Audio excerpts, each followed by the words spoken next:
우선 여러분들하고 함께 ADHD에 대한 흔한 오해라고 해서 흔히 우리가 이렇게 좀 놓치기 쉬운 오해 부분을 한번 살펴보도록 하겠습니다. 답은 매우 쉽습니다. 네, 자, 우선 1번.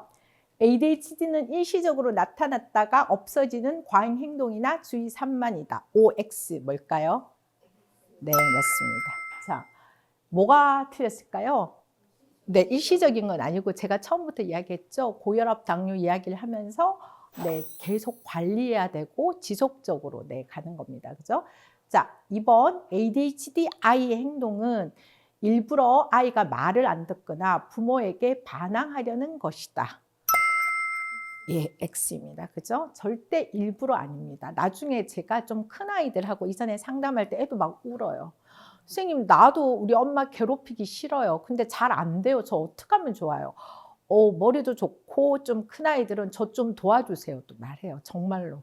그래서 제가 사실 네, 그때 이제 개인적인 이야기지만 학위 논문을 병원에서 쉽게 쓸 수 있음에도 불구하고 학교에서 썼던 이유가 얘들을 어떻게 좀 도와줄까라는 거였거든요. 네, 그래서 절대로 선생님이나 부모에게 일부러 반항하는 거 절대로 아닙니다. 그죠? 네. 자, 3번. ADHD 아이의 문제 행동을 개선시키려면 아이만 변화하면 된다. 네, X죠. 네, 오히려 부모가 더 중요하죠. 우리 흔히 여러분들 이제 특히 상담 공부하시고 심리학 하시면 우리의 인간의 뇌를 이야기하면서 제일 관건은 포유류의 뇌 이런 이야기도 들어보셨을 건데 아까 우리 전두엽 있잖아요. 전두엽의 발달은 성인은 그렇지만 아직 아동의 경우에는 그렇게 뭔가 조절하고 하는 것 자체가 정상 아이들도 덜 발달되어 있는데 특히 우리 ADHD 아이들은 발달되지 않은 부분이 많기 때문에 먼저 발달되어 있는 누가 어른인 사람이 먼저 아이의 눈높이에 맞게 맞춰줘야 되고 아이의 어떤 특성을 이해해서 이 아이가 잘 생활할 수 있도록 도와줘야 되기 때문에 아이만 해서는 안 되고 네, 부모나 양육자 네, 혹은 교사도 함께 이렇게 좀 변화하는 게 필요합니다. 자, 4번. 전문적인 약물 치료를 받으면 증상이 금방 나아진다. 네, 안타깝게 X입니다. 그죠? 좀 단적으로 ADHD는 치료할 수 없다. 이렇게까지도 이야기를 저희가 했었잖아요. 그죠? 그래서 소위 말해서 약물 치료 효과가 좋은 아이들은 너무 감사한데 안 그런 아이들도 많고 좀 생각보다 지속되는 부분도 있는 거죠. 자, 그다음에 5번째. 약물로 주요 증상, 그래도 저희 아까 앞에서 공부했었잖아요. 그죠? 주요 증상이라고 한 1차적인 증상은 약물 치료가 그래도 효과가 있는데 그다음에 그런데 그거 플러스 그것만 하면 되지 아동과 부모에 대한 심리 치료와 교육은 필요 없다.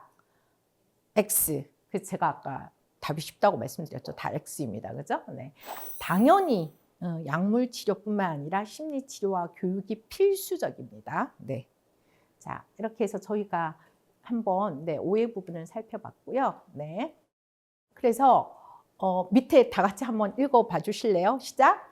ADHD의 변화는 서서히 나타나기 때문에 부모 스스로가 변하도록 노력하면서 아동이 변화할 수 있는 여건을 조성해주고 참을성 있게 기다려 주어야 한다.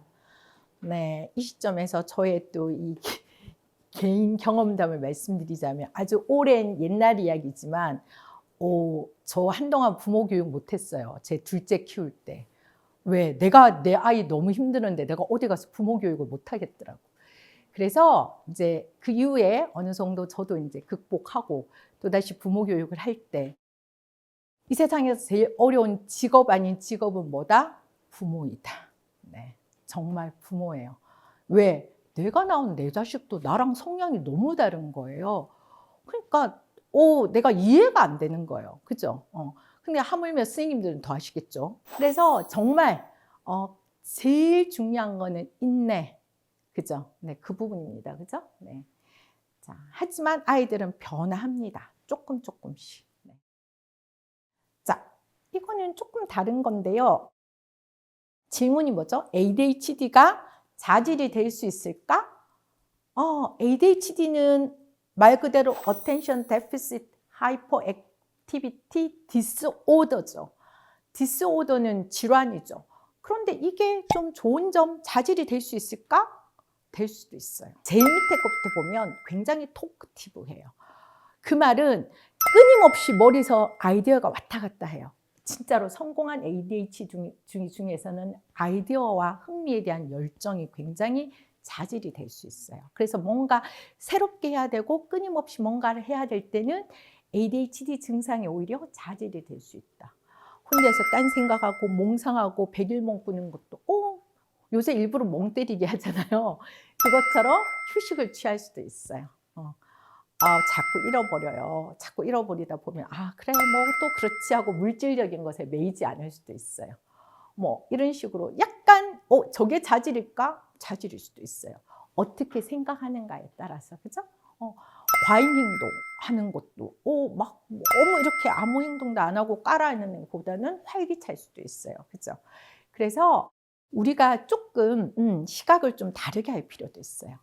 사실은 최근 들어서 저도 내가 ADHD였나? 뭐 이런 생각, 저 아직 검사는 안 해봤는데 또 조금 해봤는데, 저가 좀 아는 정신과 의사 선생님 어떤 분이 소아정신과 의사 선생님이신데 본인이 고백하시기를 본인이 ADHD라고 하셨어요. 그래서 상당 부분 이러한 증상을 잘 관리하면 이게 다른 부분에서는 오히려 자질이 될 수도 있다는 거, 좀 시각을 바꾸는 면은 굉장히 필요합니다. 그래서 이 부분 제가 좀 말씀드리고 싶었습니다. 자, 그다음에 이제 저희 책에 나오는 거예요. 그죠? ADHD의 진단과 수용과 치료입니다.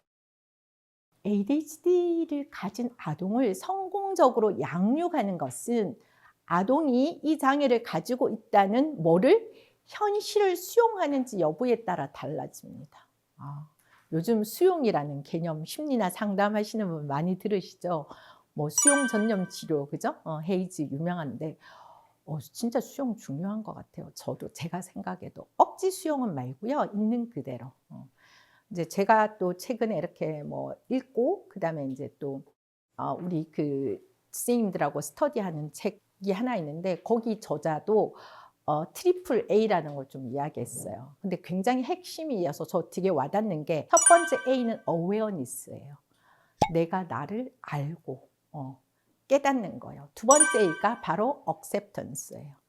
그것을 수용하고, 세 번째 A는 action이에요. 그래서 그거에 맞게 행동하는 거. 아주 간명한데 제가 되게 와닿아갖고 요즘 이제 강의할 때마다 학교에서도 하고 뭐 이렇게 하는데, 어쨌든 수용이라는 거 굉장히 중요합니다. 그죠?